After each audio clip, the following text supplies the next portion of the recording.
Au Revoir L'été, which has a French title, although it's a Japanese film. The French title sort of just flags up Eric Rohmer, and to some extent you can see the influence of Rohmer. Although actually, what would be the director influence of Rohmer? What would that look like? Oh, hang on, let me.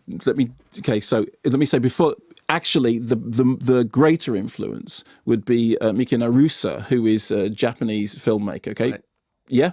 Nope. Okay, fine. So the story is a young girl goes to stay with her aunt. She's 18. She's flunked out of her university exams, and she's going to have to take a year out before she can go back to university. While she's in the town, she's staying with her aunt.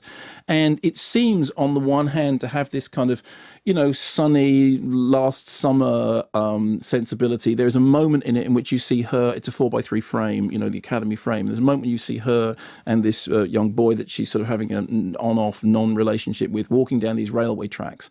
And she actually says, "Oh, it's like that American movie, da-da-dum. Boom, da-da-dum." They sing the beginning of Stand By Me. So it seems to have that kind of, last summer feel. But actually, there's more going on under the surface than that. And I've heard it described as, as delightful and as, whimsical. But in fact, when you look, there's much more going on than that. For example, there is a hotel nearby, which actually turns out to be more of a brothel and something where politicians seem to be having very, very horrible relationships with young girls. There is a visiting professor who seems to be erudite and smart and full of high ideals, but in fact, he's using this as a cloak to hide much baser desires. There is a young man who is a refugee, the man we spoke of before, who's a refugee from the Fukushima tragedy, who is asked to speak and he said, "Well, I couldn't wait to get away from the place." And in fact, actually, when you scratch the surface a little bit, underneath there is this kind of skewering of it's a socio-political skewering of modern Japanese life, which is to do with gender and class and politics and the way in which people say one thing but means something else. However,